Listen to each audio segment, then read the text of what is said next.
Hello, guys. Now, welcome to the seventh episode of The Gold Room with Iyabo Ojo. Guys, today is a very special day because I'm going to be having, oh my God, on my show, one of my very big egbons, my uncle, my brother, my daddy, his family to me. And he's a big name in Nigeria. He's one of the biggest and one of the number one, when you talk about number one, the biggest journalist that we have in Nigeria. He's also a politician. He's a philanthropist. He's a businessman. He's so many things in one.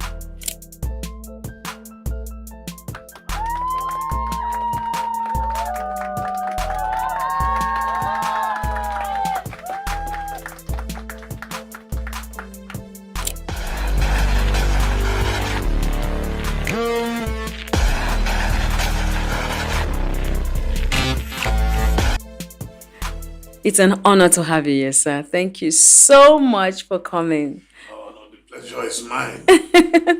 Thank you so much, because I must say that you have always supported me from day one. And I know it's not only me. Like, I hear this all the time about you, sir. You're so humble, and may God just bless you. I'm really honored to have you here today. No, you see, I follow your hard work. Thank you, sir. And I know in our industry, entertainment, lifestyle industry, it is not easy to have that staying power. It is not. So I've always admired your staying power. Thank you, sir. And I've always admired the fact that you are very innovative and you are a queen of reinvention. So Thank you, sir. Reinventing yourself. Thank you. And so that is why whenever you call me, I'll try my best. Even sometimes I know, fly in from abroad. You flew in today. Yes, so, you flew in. Yes. Thank you so much, sir. I am really honored. So, sir, what's the journey been for you? How is your journey like?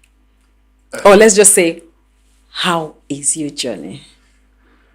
My journey, or what you will call my trajectory, Okay. is a very long one. Okay, we are all here.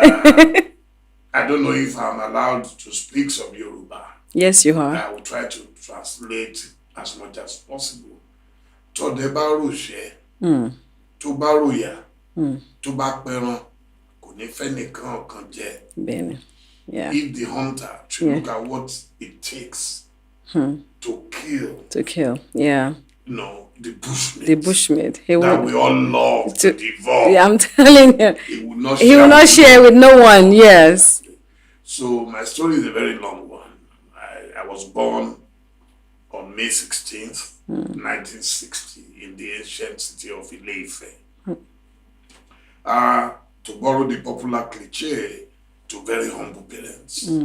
My father worked at the PWD, Public Works Department, which we used to call Pong Pong Wahala.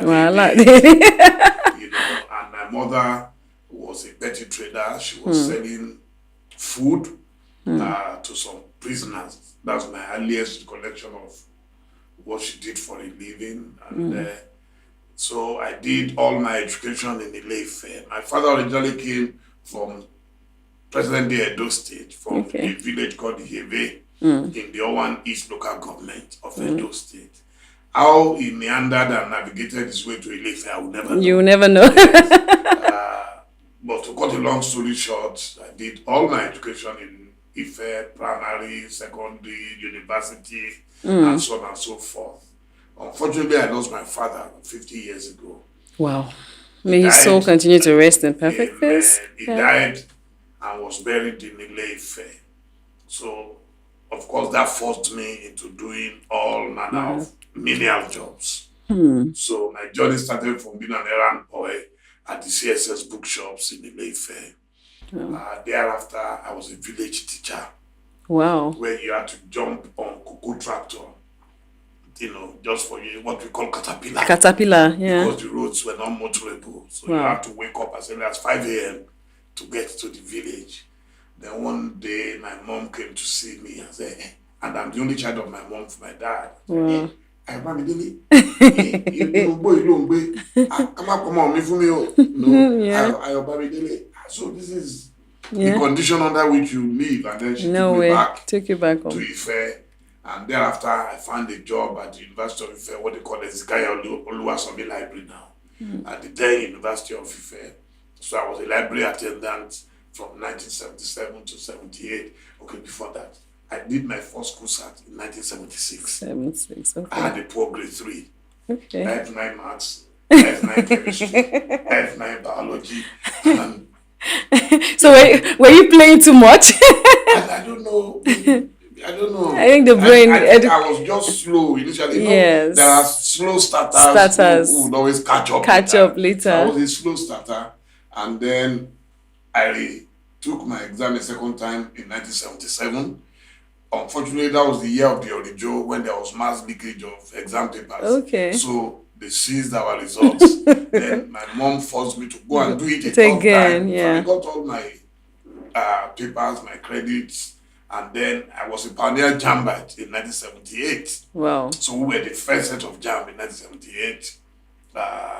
And I went to Ife to read Yoruba studies. And my mom was worried. Yoruba of all subjects, of all courses. You know, my mom could not imagine how a grown-up man would go to the university to study just Yoruba. You see, I like to travel the road less traveled. If you ask about my journey to success, I will tell you that part of the secret is that I'm a risk taker. I'm ready when they say, "Oh, don't do it. Nobody has ever done it," and then I want to try it. Yeah. You know, and I will tell you that maybe when we get to the story of even how we started Ovation International in London and all that. So my journey has been a potpourri of adventures and sometimes misadventure. But consistently, I've been a child of diversity and I've been a child of destiny. Destiny. Yeah, it's definitely yes. Where I am now. Yes, it has. It has. You are definitely, a force to reckon with when it comes to so many things in Nigeria. Most especially journalism. You set the pace for me, I would say, because Ovation was like, just journalism for us then when we were growing up, it's just like reading papers. It wasn't anything about glam or fashion or high class. But when Ovation came, Ovation took it around and turned it into something else. Until today, it's still one of the topmost. Yes. So we're the best. Yes. Ovation is still the best. All the the best. Ovation look alike. They're just they're trying. They can't get there. So how do you maintain it? How do you stay relevant all these years? Well, again, just like I described you have to be a king in whatever you do. You have to believe in yourself. You must have the passion. You must have the tenacity. Yeah. We've gone through our own rough and tumble. Yeah. Many times, but I never gave up. Even when people gave up on my behalf, God did not give up. Because I know, with social media now, like a lot of media houses are. Yes. I'm competing with the young ones. You are, definitely. Seriously, I was sitting in the office, I was busy working. Yes. I'm never tired. In the night, I sleep maybe 2 a.m. By 4, 5, you see me already posting. Yes, you're always on social media. Different time zones. Yes. In the world. Yes. So I think one thing I would say is that quality is our watchword. Yes. We have been with the same printers in Enfield, in England, in over 20 years. The same printers. We haven't changed. Change them. People tell me, go and buy your own printing press. Go and do this. I said, no. No. I am not an expert in printing. But I'm an expert in media. So leave me to concentrate what I know how to do best. And leave the printing to someone else that knows how to do that best. So that's what we've done. Yes, and that works. I just learned that. Okay.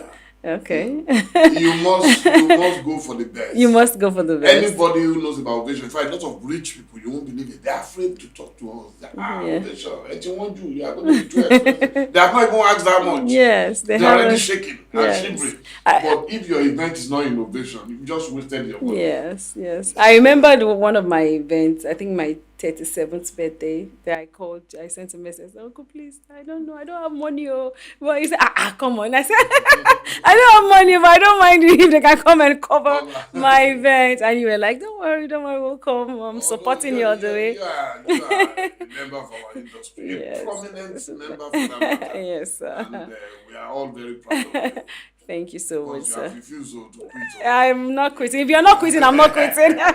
If you're not quitting, I'm not quitting. No, we are too legit to quit. So, why politics?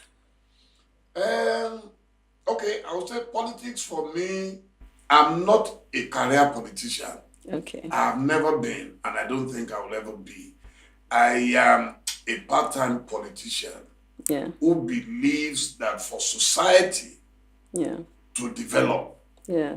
we must all get involved in our own little ways. way.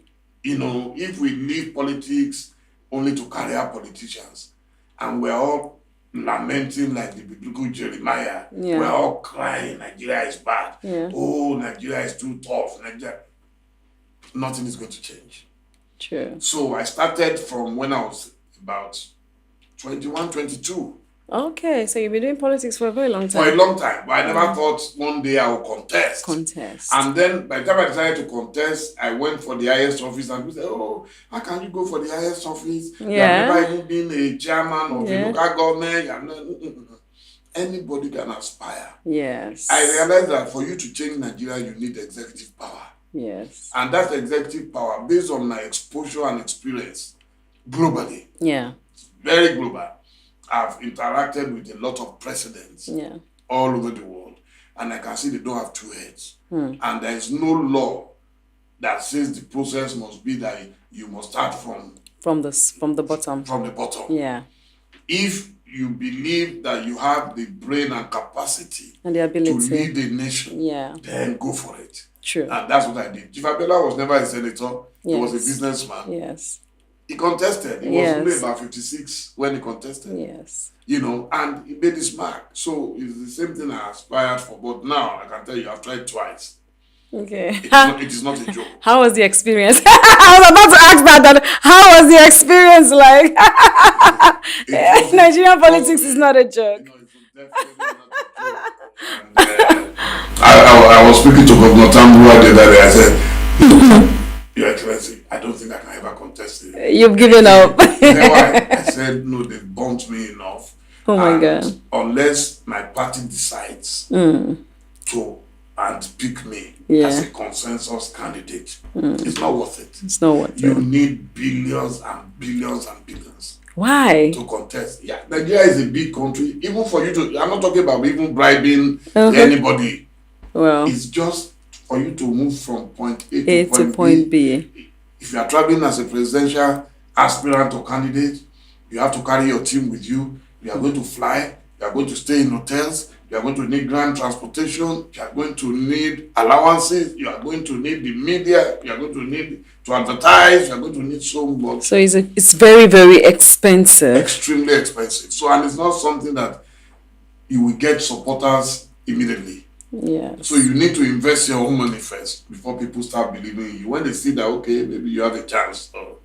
Then. So is that because of our own system, or that's the way it is around the Even world? abroad. Everywhere. So Hillary Clinton, when she was contesting, was able to raise at a point maybe about $750 million. Wow. Everywhere is the same process. Our own is extraordinary because you now need to start bribing people. Your supporters, a lot of them are very poor. I mean, if somebody is hungry, you tell them to come and stand in the rain or in the sun for you. You are going to expect something. Expect something.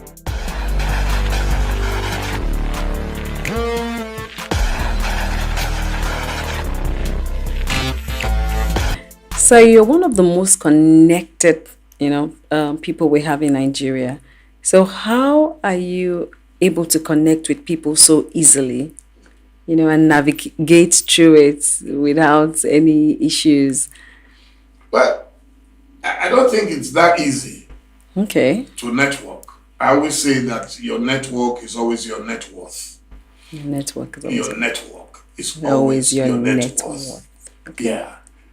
You are Iyabo Ojo today because you have that abundant network, Yeah. very robust, and you have face recognition, you have name recognition, and people know that you are an authentic celebrity. So that's number one. So everybody wants to associate Yeah. with a good Yeah. personality. For me, I've been very fortunate as a young man. I've always had the older ones as Yeah. my mentors, as my friends. Growing up in Ile-Ife, I was able, at the age of 22, 23, I was able to work for Chief Momodu, who was Deputy Governor of Ondo State in those days. Okay. I went to his house with his son one day and we just discussed. We were talking politics. And he looked at me and said, "How old are you?" I said, "About 22. He said, and you are this intelligent and you know so much." Yeah. I read. So I think that's my a good background one. Yeah. my foundation was reading. I was a voracious reader. Reader. I was a greedy. I will pack even books that I cannot read at my age. I will still buy. If you go into my library today, you will see books of nearly 50 years old in my library. Right. So that helped me. And so while working for Chief Momodu, I was able to meet a lot of the top personalities, Chief Bola Ige, Chief Sunday Afolabi, or just mention any politician. I was meeting them. Then later I worked for the Oni of Ife, Oba Okumadesijuade Olubushe II. I think that was my biggest break in terms of being able to network, because he was a networker. Yes. It didn't matter to him whether you are in party A or you are in party B. Yeah. So I started meeting people, and God gave me what they call fair. Yes. I don't know. There's an English word for it. Like maybe You're it's likable, charisma. Maybe it's charisma. A good one, yeah. Yeah. So very positive. So once people meet me, you can hate me before you meet me. Yeah. After meeting me, if you still and you're very me, humble, sir. You are. I try my best. My background was very humble, so I have to stay humble. So once you meet me, you realize that maybe all the rumors you've been hearing about me is not true. It's not true. After all. So I'm able to do that. Then number 3 is that I stay very focused and loyal. When you say you are my friend, yes, that is why you call me. People wonder, Iyabo Ojo. Even when I posted the video we took in your office just now, people started calling me my friends within 5 minutes. Iyabo Ojo, what's between you? I said, bro, people don't believe for this thing, but I don't really care. Yeah. Once you are my friend, you are my friend. So I know if I call you tomorrow, yes, sir, you will also answer me. Definitely. So it's a principle of reciprocity. Yeah. You have to be reciprocal. One good turn deserves another. So I'm able to do that. And then when I make a promise, I must deliver. Yes, because I was shocked when I spoke to you yesterday and you said, "Oh, I'm not in the country." I'm like, Sir, he said, "No, don't worry. I'm going to. I'm landing. I'm coming. You see me." On my way to the airport, I'm on my way to the airport. I said, "Okay, sir." I was counting the hours. Even my crew, I didn't want to tell them that he's not in the country, but he's coming. So people love that about you. Yes, I met Chief Abiola. There is no way I will talk about the story of my life, and I won't talk about it. I was working in Concord newspapers, amen. And he just became my father. My wedding in 1992, my wife was handed over to Chief Abiola. So you can imagine Abiola traveling all the way from Lagos to Ijebu-Igbo. Yeah, wow. Just to come and take my yawo. Wow. And after we took my yawo, he asked, "Where are we going now?" We said, "We are going to Ijebu-Ode for the night party." He followed us to Ijebu-Ode again. I was opportune to meet him once in my life. I was very young. Wow. And that was like I think few years or months to his election. Yes, he came to see Daddy Ebenezer Obey. And my auntie is married to one of the Obey sons, the second son, Uncle Rosimi. Ah, yes, So yes. he was leaving, and then my auntie and I That's came out. Aduke. Yes, Auntie Aduke. And I was like, good afternoon, sir. He just dipped his hand in his pocket and gave me, was it 2020 naira? Those green ones there. Was it 2020 naira? 2020 naira. Muri, muri. And he bought and it was such, it was, it was a lot of money then. Yes. It was a lot of money then, and he just dipped his hand in his pocket, and gave me that, and he just gave me the money. I was like so happy. A very nice man, a very, very nice man. May he so rest in peace. So I learned a lot from him, his ability to network globally. Yeah. Same with Dr. Mike Adenuga Jr. I mean, I think if you ask me, I would say I've been extremely privileged to know him for 32 years now. 32 years. 32 years. This is a man that people don't see at all. That's why we call him the spirit of Africa.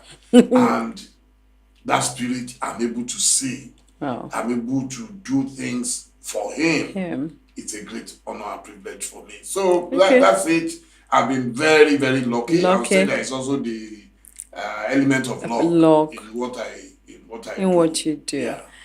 Okay, so for me, I want to ask this question. What do you think about journalism of today? Most especially with all these bloggers coming out, because sometimes they write a lot of stories that are untrue. And, the way they blog these days is so different from, in the olden days, way back. You see, I would not call blogging journalism. Okay. Unfortunately, we tend to see every report, every news item as journalism. No. Blogging, for me, I see more as people's pastime. Okay. Like it's your hobby, something you just do for fun. So it's not really a job. It is not really, it's a job to those doing it. To those doing it. But it is not a professional career. Okay. Anybody can blog. Okay. I do a bit of blogging in what I do. So blogging is more about your ability, buy a smartphone, put data on it, and that's why you see a lot of fake news sometimes. Yeah.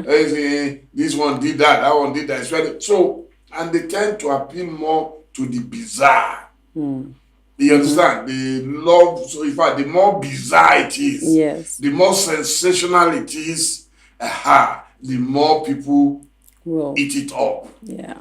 People love gossip. People love bad news. But Ovation came and changed all that. Ovation was able to demonstrate that you don't have to be negative before you can sell. Yeah. It's very important. So, but bloggers, unless you are going to harass people for money, I don't see how you can make money from blogging. From blogging. So you will see that those who are making the biggest money don't really attack people. If you look at Today at Note, for example, you will see it's very professional. If you look at Linda Ikeji, you will see that these are top. But Linda used to write stories before, but now she has changed. She's making more money. You remember once upon a time that city people used to be afraid of city. Yes. But you see city people do that again. No. People thought that was how to make money. So whatever they were making then was peanuts. Now, you can only make big money if you are very responsible. And that's why I tell people sometimes when they attack maybe a friend of mine or a client of mine and I need to speak to them, I say, you need friends in your life. Yeah. That's always my advice to bloggers. I don't think blogging is about abusing people. So, of course, people enjoy gossip. Yeah. But I've not seen anybody that gossip killed. By now, you should be dead. I know. I know, dead and buried and gone. Yeah, you'll be dead. I know. But they make you more famous. Now 6 million. Which blogger has 6 million followers? Like you. So people have to learn from some of us. At 63, I'm able to blog, I'm able to write essays, articles, I'm able to to And keep teach your friends and keep the important people. is very important. Yes, yes, The yes. only time you see me fight is if someone is fighting me. Me, You give it any back man to who any them. man back. So yes, at 63, what is it for you now? I mean, are you retiring? Are you doing Retiring more? here. Are you For doing as more? long as God gives me good health, and I Amen. have been extremely fortunate, Yeah. I will walk till my last day. Last That day. is Wow. my plan with God. I've told Yes. God, just keep me going. It Going. does not matter when you decide to take me away, but make sure I'm still working, even at that last moment. It's very important to me. All right. Because I just love what I do. I love my Yes, it life. keeps you going, It keeps me going. Yeah, same here. I think I'm following that footsteps. Yeah, yes. Same here. So for the young ones that want to inspire to aspire to become like a journalist like you, I mean, what's your advice for them? The first thing is that there is no great career that does not require a good foundation. So when you say, I want to be like Iyabo, I want to be like Dele, Yeah. you must start from somewhere. Okay. Make sure your foundation, if you want to build a skyscraper, the foundation must be solid. Okay. If you want to build a bungalow, the foundation is Nation must, different. yes. So your aspiration must match your foundation. Foundation. So that is always my advice. And nothing is impossible. Once you dream it, it is very doable. Doable. Okay. Thank you so much. Guys, have you heard it? Once you dream it, it is very, very doable. So you get that from the horse's mouth himself. Okay. So, sir, on this show, we do something what we call the switch. Whereby, I mean, you're used to this anyway. You become the host and you get to ask me just one question.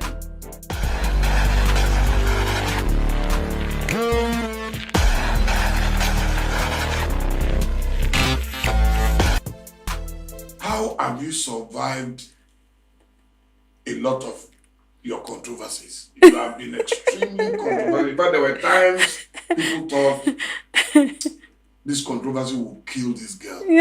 But you always come out alive. Yes. And I find that extremely commendable. But Thank you, sir. Was there a time you yourself you were scared for your life? No, no. I think for me it was my upbringing. Like growing up from the kind of family I came from, wealthy family. You know my family a bit. You know my family story, wealthy family. But I kind of grew up alone in a way because my mom had mental health issues, my dad had his issues. So growing up alone kind of makes you strong. When you grow up alone, you're stronger. Yeah, it toughens you a lot. And when I got married and I went through all my crises in marriage, it also added to my strength. And me being a mother at a very young age and a single mother at that, my obligations and my job and my focus was to raise my children.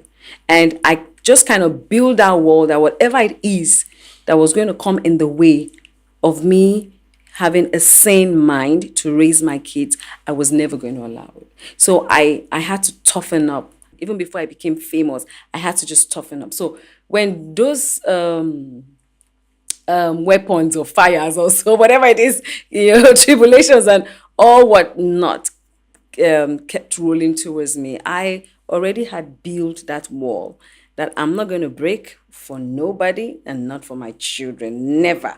So I think that kind of helped me because I think it was even preparing me for the war yet to come. And, because a lot of things has happened. And as it comes, sometimes I'm like, okay, what's going to happen? But I have no fear. It's so, at a time, I can remember two of my friends came to me and they were like, they were shaking, they were crying. I think it was this election period and they were crying, Iyabo, please don't. I said, what is it? Why you guys say, we don't want them to kill you? I said, we're all going to die. I am not afraid of what is going to happen. We already know that every human being is going to die. So why should I be afraid of something that it's already going to happen. It's already an existing thing that would happen. We just don't know the time, the day, the hour, or how. What I am more afraid of is how I'm going to survive before that happens. Day to day. Do you understand? My day to day. Not about that. I worry about my children. I worry about people I take care of. I worry about my business. I worry about things that I can have anxiety and fear. But when it comes to someone attacking me, I'm never afraid because I know it's either which way that it will go. But I have to stand my ground, especially when I know that I am speaking my truth. So Well done. Well done. so that was it for me. That was it for me. So, sir, you've been married for over 30 years now? Over 30 years. Over 30 years. So what's your advice for young couples? Is that And for someone like me that just found love, though àti mo kàn wá lé o, but ẹ ti rí fìrífìrí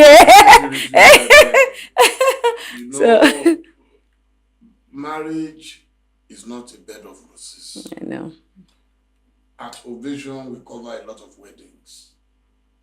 And it's always very painful whenever I hear that the marriage has collapsed. Yeah.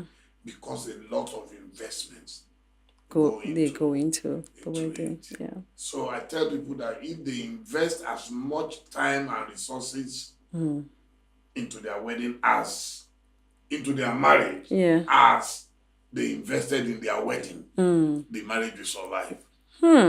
Okay.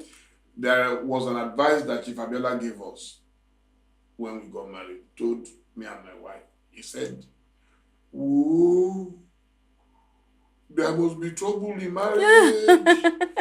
But when the trouble comes, make sure you remember all the innocent people like me that you invited to your wedding. We suffered so much to get to your wedding. Yeah. So when you are about to make up your mind that you are no longer together, just remember us. Yeah. And maybe you will change your mind. And that helps me personally. Vale. Anytime I'm angry and boiling or something happens, and I just remember all the innocent people that we invited. Okay. All those who gave us money at that time.